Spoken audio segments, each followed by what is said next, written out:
मतलब दिवाली क्यों मनाते हैं? क्योंकि राम जी 21 दिन बाद आए थे। बाद लौटे थे, तो जवाब ये होगा कि राम जी आए थे वापस, तो अयोध्या वालों ने दीप जलाया तो हमने दिवाली मना ली। लेकिन ये दिवाली जो है वो सिर्फ राम के वापस आने का की कहानी पे आधारित नहीं है। ये एक सिंबॉलिक है। ये किसी खास चीज़ को दिखाता है। वो दिखाता है कि घर आना, एक लंबे समय के बाद, अपनों से दूर रहने के बाद घर वापस आना, वो सबसे बड़ा त्यौहार है। अब आप कभी भी जाओ, तो जो लोग घर से दूर रह रहे हैं, चाहे पढ़ने के लिए, नौकरी के लिए, या किसी भी कारण से, तो जिस दिन घर लौट आते हैं वो दिन दिवाली होती है। अब इसको थोड़ा सा शाब्दिक करने के लिए कि सामूहिक रूप से कैसे करेंगे, तो एक दिन है कि एक दिन है जब भगवान भी लौट आए, तो लोग लौटना चाहते हैं। और इसीलिए जब कोई दिवाली पे घर नहीं जा पाता या होली पे घर नहीं जा पाता, ये दो बड़े त्यौहार है, पर दिवाली पे घर नहीं जा पाता, तो उसका जो दुख होता है, उसकी जो पीड़ा होती है, वो सबसे बड़ी होती है। दूसरा, राम का यहाँ जो जिक्र है, राम की कहानी, इस पर तो बहुत बातें, एक समय तो कांग्रेस तक कहती थी कि राम काल्पनिक है या जो कुछ है। तो अगर राम को सिर्फ मैं एक किरदार मान लूँ या राम की कहानी की बात करूँ, तो राम का होना ये दिखाता है कि हम कौन हैं। दिवाली इस बात का प्रतीक नहीं है कि राम ने रावण को मारा या वो सब कुछ किया वापस आए। दिवाली इस बात का प्रतीक है कि अंततः अच्छी चीज़ होनी चाहिए, अच्छी बात होनी चाहिए, और अंत में वो सही जगह लौट कर आ जानी चाहिए। जो जहाँ होना चाहिए वो वहाँ पहुँच जाता है, और ये पूरी कहानी उसी पे है। तो जब रावण की बात करते हैं कि हर साल रावण क्यों जलाते हैं, तो रावण हमारे अंदर का वो अहंकार है, वो क्रोध है, वो लोभ है, वो मद है, तो वो रावण है। तो वही राम है, हमारे अंदर की जो अच्छाइयाँ हैं वो राम है। शुरुआत अगर इस कहानी पे आऊँ कि राम होना क्या होता है, तो आप कल्पना कीजिए कि आपके पिताजी ने आपको कहा कि कल हम पिक्चर देखने जाएंगे, घूमने जाएंगे, और आपने पूरी तैयारी कर ली है, और अगले दिन सुबह आपको पता चलता है कि ऐसा नहीं हो पा रहा है, कोई भी कारण आ गया है। हो सकता है पिताजी को काम हो या कोई कुछ हो, कोई भी कारण हो, पर पिताजी कह रहे हैं कि नहीं, अब हम फिल्म देखने नहीं जाएंगे, हम घूमने नहीं जाएंगे। तो आपको कैसा महसूस होगा? ऑब्वियसली कि आपको बहुत बुरा लगेगा। फिर आप, अरे मैंने ये कर लिया था, मैंने वो कर लिया था, ऐसा वैसा।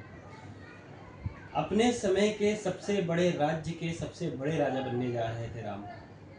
देखिए, जब तक वो गुरुकुल में थे, राजा दशरथ से बड़ा पुत्र भक्त कोई नहीं है। अपने पुत्र को हमेशा उनके प्रेम में प्राण त्यागने वाले इकलौते पिता हैं। तो उन्होंने हमेशा इंतज़ार किया कि कब राम वापस आए, कब वो राजा बने, कब अयोध्या वापस मिले, अयोध्या को उनका राजा राम मिले। अयोध्या ने इंतज़ार किया कि राम जब वापस आए, या राम जब पढ़कर आए और काबिल बने तो राजा बने, ताकि हमको राम मिल सके। उसका कारण ये था कि राम का मतलब होता है सहज होना, राम का मतलब होता है सामान्य होना, राम का मतलब होता है सबके लिए दयालु होना। पूरे आश्रम में कोई ऐसा व्यक्ति नहीं था जो राम को नहीं जानता हो। कोई ऐसा आदमी नहीं था जिसके साथ सामने बैठ के बातें नहीं की हो। कोई ऐसा आदमी नहीं था जिसके साथ सामने बैठ के खाना ना खाया हो।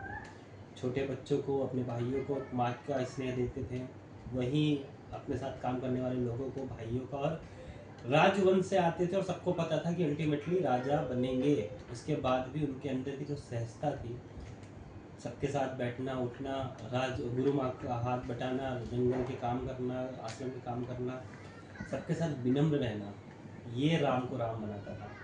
तो जिस दिन आप थोड़े से विनम्र हो जाते हैं, आप राम बन जाते हैं। सबके लिए मन में प्रेम रखना, ये राम को राम बनाता था। तो जब आपके मन में सबके लिए प्रेम आना शुरू हो जाए, तब आप थोड़े से राम बन जाते हैं। राम का होना इस बात का कि परिस्थितियाँ क्या होंगी जब वो वापस आते हैं। दशरथ खुश है, सब कोई खुश है, वाल्मीकि से लेकर हर कोई, उन्होंने ये निश्चित कर लिया कि चलो ये समय है, अब कल राजा बनेंगे राम, अयोध्या में इनका राज्याभिषेक होगा और अयोध्या को उनका नया राजा मिलेगा जिसका चाहते थे सब। सब में उत्सव मनाया जा रहा है। और फिर सुबह कुछ घंटे बाद उन्हें पता चलता है कि नहीं, अब तुम वन चले जाओगे, तुम राम राजा नहीं बनोगे। और इस परिस्थिति में सब कुछ दरकिनार करते हुए सिर्फ सहजता से कहते हैं राम कि ठीक है पिताश्री, मैं राजा नहीं बनूंगा, हो सकता है आपने कुछ बढ़िया सोचा हो। तो परिस्थिति के अनुसार विचार करने की क्षमता बनाती है आपको राम। तो अगर आपके पास ये क्षमता है कि परिस्थितियाँ क्या हैं और आप उस परिस्थिति के अनुसार निर्णय ले सकें, ना कि अपने भावनाओं के अनुरूप, ना कि अपने इमोशंस के अनुरूप आप बहुत इमोशनल हो जाए और किसी को भला बुरा कहें, अगर आपके अंदर वो जजमेंट की क्षमता है तब आप राम हैं। अगला इनको बताया जाता है कि आप राजा तो नहीं बन रहे हैं, पर आप ये जो सुख सुविधाएं भोग रहे हैं सब छोड़ के आप वन चले जाओ। और ये किसने कहा है? ये कहा है माता कैकेयी ने। वो माता कैकेयी जिसे भरत से ज़्यादा राम प्रिय थे, वो माता कैकेयी जिसे राम को जो अपनी माता कौशल्या से ज़्यादा प्रिय थे, उनके कहने पे जब वो वनवास की बात कहती है कि तुम्हें वन जाना होगा, राम कहते हैं कि ठीक है, आप मेरी माँ हैं और सबसे अधिक प्रेम मुझे करती हैं, तो आपने कुछ सोचा होगा तभी आप ये कह रही हैं। आप सोचिए, आपका कोई मित्र है, आपके साथ काम करने वाला है, आपके आस पड़ोस का आदमी है, या कोई भी XYZ आदमी जिसने आपके बारे में कुछ भी उल्टी सीधी बात कह दी, या कोई भी ऐसी बात कह दी जिसको लेके आप थोड़ा सा दुखी प्रतीत कर रहे हैं, आपको बुरा लग रहा है, आपके अंदर इतनी हिम्मत है कि उस आदमी को उतने ही सहजता और उतने ही प्रेम के साथ स्वीकार कर सकें, उससे वैसी बात कर सकें? नहीं है। ये सहजता होना, ये भरोसा होना, ये विश्वास होना कि अगर सामने वाला व्यक्ति जो आपका प्रिय है, आपका मित्र है, आपके लिए कुछ करना चाहता है तो कुछ सोच के कर रहा है, ये आपको राम बनाता है। तो जिस दिन आप रिश्तों में वो भरोसा रखना सीख जाएंगे, जब किसी कहीं सुनी बातों को न सुनते हुए आप अपने मन की करेंगे, अच्छी बात करेंगे, तब आप राम बनेंगे, राम बनते हैं वो। उसके बाद जब वो वन को जा रहे होते हैं, वन में अपने गुरुजनों से मिल रहे हैं, लोगों से मिल रहे हैं। इसके पहले क्या था कि पूरा जब वो वन जाने की शुरुआत करते हैं, वन जाने वाले होते हैं, तो पूरी अयोध्या आ जाती है और मना करते हैं कि नहीं नहीं, आप नहीं जाएंगे, आप हमारे राजा हैं, हम आपको राजा मानते हैं, आप कहेंगे तो हम दशरथ को राज्य से उतार देंगे। सारी सत्ता उनके पास थी, पूरा पावर उनके पास था, यहाँ तक कि दशरथ ने भी कहा था कि ये वचन मेरा है, तुम चाहो ना चाहो इसको तुम तोड़ सकते हो, पर अपने पिता के लिए, अपनी माता के लिए, अपने कुल खानदान के लिए, अपने निजी स्वार्थ को, अपने निजी सुविधाओं को दरकिनार करते हुए सबसे कठिन मार्ग चुनने की क्षमता जिस दिन आपके अंदर आ जाएगी, तब आप राम बन पाएंगे।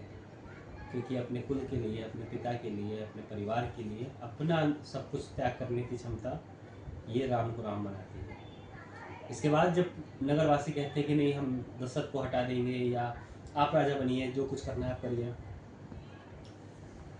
सत्ता आपके हाथ में है, शक्ति आपके हाथ में है, आप सब कुछ कर सकते हैं, उसके बाद भी, यहाँ तक कि लोग आपसे वो कराना चाहते हैं, उसके बाद भी जो सही है, जो होना चाहिए, भले वो आपके पक्ष में ना हो, वो करने की क्षमता, वो राम को राम बनाती है। तो जिस दिन आपके पास पावर होते हुए भी अपने खिलाफ, आपके लाभ फायदे के लिए ना होने के बावजूद भी जो सही है अगर आप वो कर सकेंगे ना, तो आप उस दिन राम हैं। जब सुग्रीव के कहने पे, सुग्रीव को मित्र मान लेने के बाद बाली को मारते हैं और उसको कंपनसेट करते हैं, उसका कहते हैं कि ठीक है, मैंने तुमको मारा है तो मुझे मार लेना, लेकिन मित्र के लिए सब कुछ करने को तैयार होते हैं, भगवान होने के बाद भी एक हिसाब से छल करने को तैयार हो जाते हैं। तो अगर ये मित्रता निभाने की हिम्मत होगी, तब आप राम हैं, क्योंकि वो मित्रता ही राम को राम बनाती है। और सबसे बड़ी बात देखो, लंका सोने की थी। अधिकांशतः क्या होता है, एक राजा जब जीतता है तो उस नए राज्य पर अपना आधिपत्य कर लेता है, उसको अधीन कर लेता है, उस पर शासन करता है। पर सीता का हरण होने के बाद भी पहली बात तो है कि उन्होंने रावण को शत्रु नहीं माना, एक गलती को गलती मानी और फिर तुम गलती सुधार लो, मैं तुम्हें माफ़ कर दूंगा, गलती सुधार लो, सब कुछ यहाँ खत्म हो जाएगा। अपने दुश्मनों को भी अगर तुम्हारे अंदर मौका देने की हिम्मत है, किसी बुरे को, बुराई को मारने की हिम्मत है, ना कि बुरे को, तब आप राम हैं। उसके बाद भी जब अंत में सब कुछ खत्म हो जाता है, उसके बाद भी अपने ही शत्रु को ये पता था कि रावण जैसा भी था तो प्रचंड विद्वान, अपने शत्रु को प्रणय करने की क्षमता जिसके अंदर है, वो राम है। अपने भाई को ये कहना कि जाओ रावण से सीख कर आओ, वो तुम्हें बहुत अच्छी बातें बताएगा, ये कहने की क्षमता रखना, वो राम है। और सबसे बड़ी बात कि जब वो लंका उनके हाथ में थी, वहाँ वो चाहते राज कर सकते थे, उसके बाद सब कुछ छोड़ते हुए उन्होंने कहा कि ठीक है, लंका सोने की है तो क्या हुई, स्वर्णमयी लंका नाम लक्ष्मण नाम है रोचते, जननी जन्मभूमि से स्वर्गदापि करियसी, मेरी जो जन्मभूमि है वो मेरी माँ के समान है, और इसके लिए वो वापस आते हैं। तो सब कुछ छोड़ते हुए भी, हो सकता है आपके जीवन में ऐसे बहुत से मौके होंगे, ऐसी परिस्थितियाँ होंगी कि आपके पास बहुत कुछ होगा, आप जो चाहते हैं वो सब आपके पास है, लेकिन आप अपनी जन्मभूमि, अपनी माँ, अपने परिवार, इनसे दूर है। तो ये सुनिश्चित करना कि कब आपको वापस आ जाना है, इस फैसले की हिम्मत रखना, ये आपको राम बन जाएगा। तब जो इंसान वापस आता है, जो इंसान वापस घर लौटता है, वो कोई भी घर लौटे, वो अयोध्या लौट रहा है, वो इंसान कोई भी हो राम है, और वो दिन कोई भी हो दिवाली है। तो दिवाली सिर्फ दियों का त्यौहार नहीं है, दिवाली सिर्फ पटाखों का त्यौहार नहीं है, दिवाली बहुत कुछ है। समझिए दिवाली क्या है, और ये पूरी कहानी है।